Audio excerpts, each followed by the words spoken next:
अब समझ लीजिए, जो लालू प्रसाद जी हल्ला करके बोलते हैं, उनको सब पता है कि 90 में किसने उनको मुख्यमंत्री बनाया। आज जिस महान हस्ती का पुण्यतिथि हम लोग मना रहे हैं, आज से 49 साल पहले कांग्रेस के लोगों ने किस तरह जगदेव बाबू की हत्या की होगी, ये आप कल्पना कीजिए।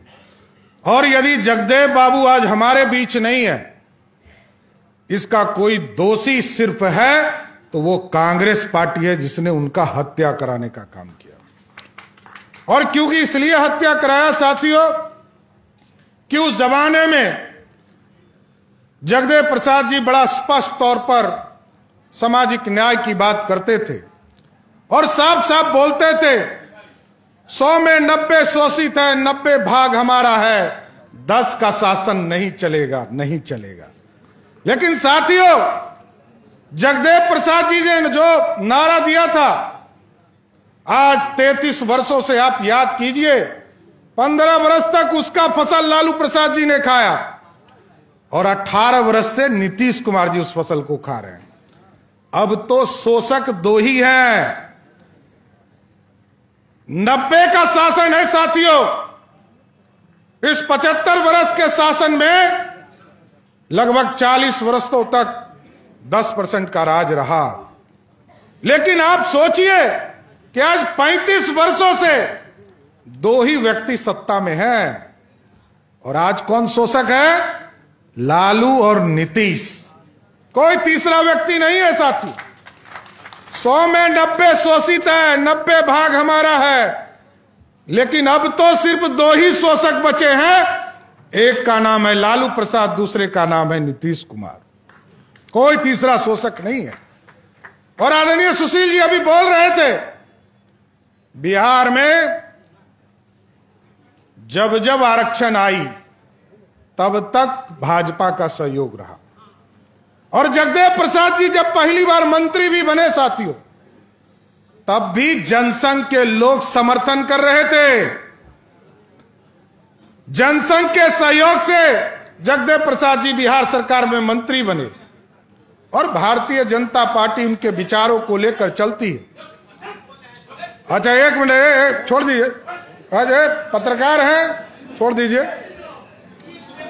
साथियों।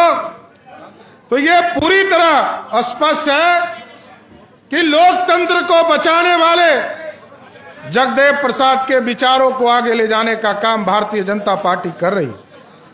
और सुशील जी ने बड़ा स्पष्ट तौर पर कहा कि आरक्षण के पक्ष में आजकल राजद खूब बोलती है। राजद के पास कोई मुद्दा नहीं है साथियों, वो सिर्फ ये बताना चाहती है कि लालू प्रसाद जी कभी आरक्षण नहीं दिए साथियों। 15 साल तक बिहार के मुख्यमंत्री रहे, एक व्यक्ति को आरक्षण दिया हो बता दीजिएगा।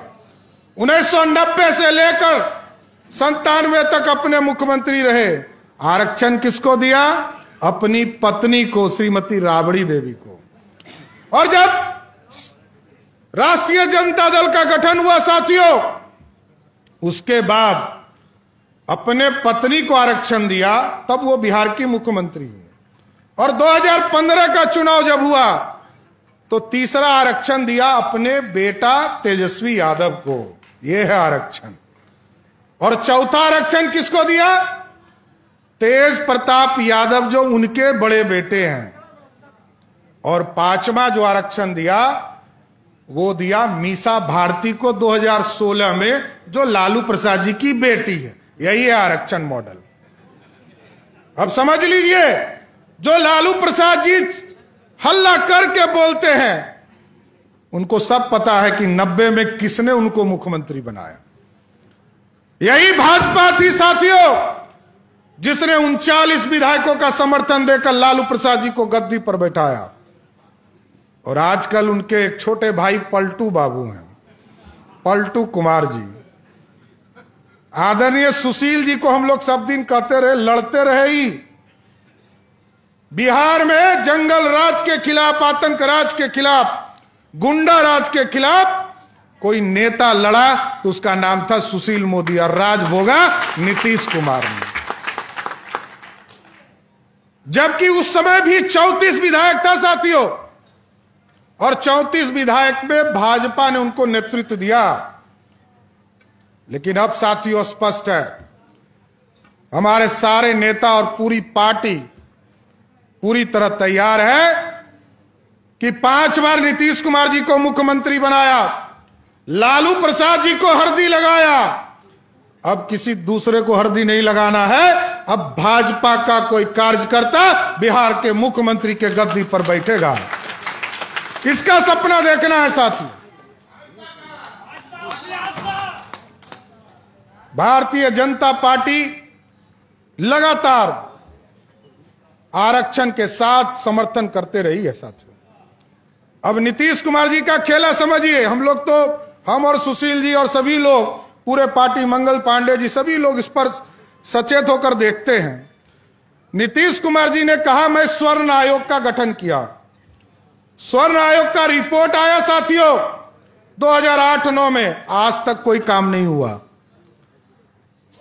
हम लोग पिछली बार जब सरकार से बाहर आए तो नीतीश कुमार जी ने कहा कि हम ईवीसी आयोग के गठन के बिना ही चुनाव कराएंगे। हम लोगों ने इसका प्रतिकार किया। सुप्रीम कोर्ट के आदेश के बाद साथियों नीतीश कुमार जी को आयोग का गठन करना पड़ा, अति पिछड़ा आयोग का। और 1 साल हो गया साथियों, आयोग का गठन हो गया, रिपोर्ट आ गया और उस पर चुनाव भी हो गया। लेकिन हम विरोधी दल के नेता हैं, विधायक हैं, विधान परिषद के सदस्य हैं, और कई लोग विधायक, हमारे 100 से अधिक विधायक हैं भारतीय जनता पार्टी, और लगभग 22 सांसद हैं। हमको नहीं पता है, या कोई मीडिया के साथियों को पता नहीं है कि अति पिछड़ा आयोग ने रिपोर्ट क्या दिया और चुनाव भी करा लिया। और आजकल हम लोग को कह रहे हैं जाति सर्वेक्षण का विरोधी हम लोग हैं। अरे ये तो बताओ नीतीश बाबू, रोका किसने?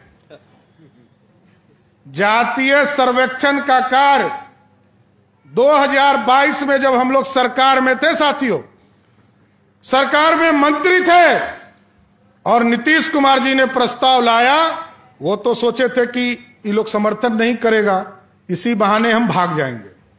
लेकिन हम लोगों ने भागने नहीं दिया, पकड़ के रखा और कहा हम समर्थन देंगे, और समर्थन भी दिया साथियों, और 200 करोड़ रुपया सरकार के खजाने से पैसा भी दिया। और उस सरकार में 29 मंत्री हुआ करते थे साथियों। आदरणीय मंगल जी यहां बैठे हैं, जीवेश मिश्रा जी बैठे हैं। 29 में 16 हम थे, 12 नीतीश कुमार जी थे। तो बहुमत किसका था? भारतीय जनता पार्टी का। और हमने समर्थन देकर सर्वेक्षण का कार्य शुरू करने का आग्रह किया। अब नीतीश कुमार जी फंस गए। हम लोग कह रहे हैं कि रिपोर्ट जारी करो, और वो कहते हैं कि रिपोर्ट के लिए हमको रोका जा रहा है। अब बताइए कौन कहानी है?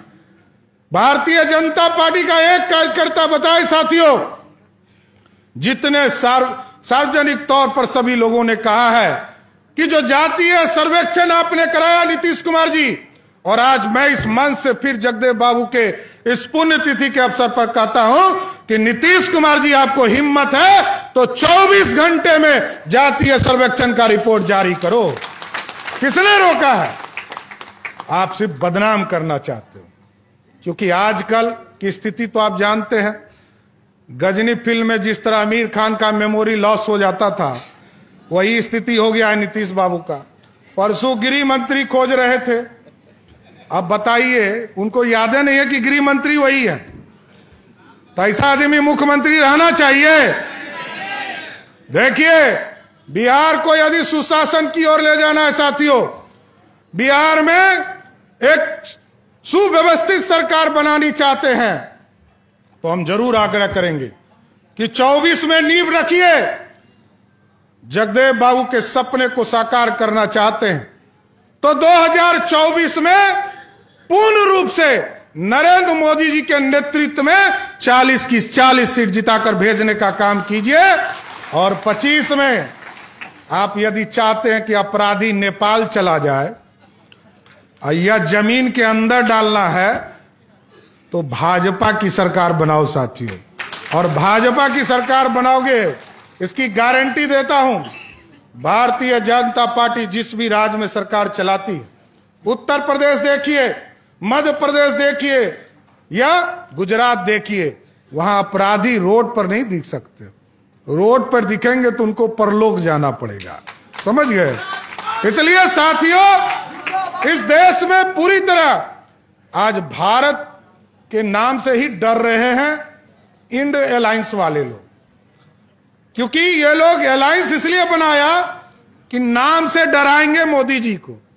अरे ये मोदी जी हैं, 56 इंच का सीना लेकर बैठे हैं साथियों, और ये बड़ा स्पष्ट कहते हैं, जो पंडित चाणक्य ने सपना देखा था अखंड भारत का, जो महात्मा गांधी ने सपना देखा था, भारत छोड़ो आंदोलन किसने शुरुआत किया था? महात्मा गांधी जी ने शुरू किया था।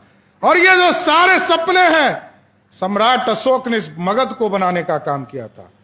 इसलिए साथियों, हम तो लवकुश समाज से आते हैं और भगवान राम के वंशज हैं। भगवान राम को 450 वर्षों तक इंतजार करना पड़ा एक पक्के मकान में जाने के लिए, यह भी हमको याद रखना है। और जिस तरह का कमिटमेंट वाली पार्टी है साथियों, आप सोचिए, हम सोच भी नहीं सकते। 1951 में डॉक्टर श्यामा प्रसाद मुखर्जी जी ने इस देश में 370 का विरोध किया था, अखंड भारत का सपना देखा था। और 1949 में इस देश में भारत शब्द को जोड़ने के लिए डॉक्टर श्यामा प्रसाद मुखर्जी जी ने आग्रह करके संविधान सभा से पारित कराया। यह है भारतीय जनता पार्टी जो कमिटेड है। हम गठबंधन जरूर करते हैं साथियों, गठबंधन के समय हम जरूर सरकार हमने बनाया, लेकिन हम लोगों ने आश्वस्त किया था इस भारत की जनता को कि भारतीय जनता पार्टी जिस दिन एब्सोल्यूट मेजॉरिटी में होगी, उस दिन 370 को उखाड़कर कचरे के ढेर में फेंक दिया जाएगा। और हम आपको आह्वान भी करना चाहते हैं साथियों, आप तो लवकुश समाज से आते हैं, भगवान राम के वंशज हैं। 2024 के 14 जनवरी को देश के यशस्वी प्रधानमंत्री जी ने जो 2019-20 में राम मंदिर का नींव रखने का काम किया, अब 2024 में भव्य राम मंदिर बनने वाला है। इसलिए हम लवकुश समाज के एक एक लोगों से आग्रह करेंगे कि 2024 के 14 जनवरी को पूरे बिहार से लवकुश समाज और जगदेव सेना के लोग सभी लोग चलकर भव्य राम मंदिर में पूजा करने का काम करें साथ। इसलिए साथियों, जिस कांग्रेस पार्टी ने इस देश में जगदेव प्रसाद जैसे, जगदेव बाबू जैसे नेता की हत्या कराने का काम किया, आप सोचिए, ये लोग पूरी तरह देश को बेचना चाहते हैं, और ये पूरी तरह घमंडिया गठबंधन ही लोगों ने बनाया। और आप देखते होंगे सनातन धर्म के खिलाफ जिस तरह का बयान इन लोग का आता है, वो स्पष्ट दिखता है कि मुंबई की बैठक में इन लोगों ने तय किया है कि इस देश में सनातन को समाप्त करना है। अरे हमारे तो पूर्वजों ने इस भारत को बनाया, अखंड भारत का सपना पंडित चाणक्य और सम्राट अशोक ने देखा था साथियों, और मुगलों ने लूटा। पहले मुगल वाले आए, उसने लूटा, उसको भी साथ रखा। फिर अंग्रेजों ने लूटा साथियों, उसको भी साथ रखा। कांग्रेस पार्टी की प्रमुख एक तरह से वही अंग्रेज लोग हैं। तो आपको सोचना होगा साथियों, जिस कांग्रेस की उत्पत्ति कांग्रेस अंग्रेजों ने किया, अंग्रेज के लोगों ने बनाया, वो भारत को लूटना चाहते हैं। लेकिन देश में आज प्रधानमंत्री जी ने क्या कहा है, हम मेकिंग इंडिया का सपना बनाएंगे साथियों, और मेकिंग इंडिया से भारत को श्रेष्ठ बनाना है और बिहार को भी श्रेष्ठ बनाना है। सबसे ज्यादा बुद्धि किसको है? आईएएस आईपीएस कौन होता है सबसे अधिक? तो सबसे ज्यादा बुद्धि बिहारी को है ना। तो मेकिंग इंडिया में साथियों, मैं जरूर आग्रह करूंगा आप लोगों से कि मेकिंग इंडिया में नरेंद्र मोदी जी ने इस देश को खड़ा करने का काम किया। जो अर्थव्यवस्था मात्र 11वें स्थान पर हुआ करता था भारत, आज भारत 5वें स्थान पर नरेंद्र मोदी की सरकार में आ गया साहब। यह है भारत। और नरेंद्र मोदी जी कहते हैं मेकिंग इंडिया, और कांग्रेस पार्टी और माले वाले और लेफ्टिस्ट क्या कहते हैं, ब्रेकिंग इंडिया, भारत को तोड़ेंगे।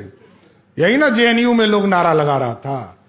और कुछ लोग हैं लुकिंग इंडिया, जो कहते हैं ना हम मेकिंग इंडिया के समर्थक हैं ना ब्रेकिंग इंडिया। इससे देश नहीं चलेगा साथियों। अब लुकिंग इंडिया के लोगों से आग्रह करूंगा कि मेकिंग इंडिया का सपना जो नरेंद्र मोदी जी ने देखा है उसको साकार कीजिए। क्योंकि पहले लोग आते थे, अंग्रेजों ने आया तो लूट कर ले गए, तो लोग कहते थे देश जो है सोने का चिड़िया है। अब सोने का चिड़िया नहीं बनाना है, सोने का शेर बनाना है जो दुनिया में दहाड़ने का काम कर सके साथियों। ऐसा भारत बनाना है। इसलिए आज जगदेव प्रसाद जी के पुण्यतिथि के अवसर पर हम जरूर ये कहेंगे कि सब संकल्प लीजिए, इस भारत और बिहार को श्रेष्ठ बनाने में भारतीय जनता पार्टी को सहयोग कीजिए। बहुत बहुत धन्यवाद।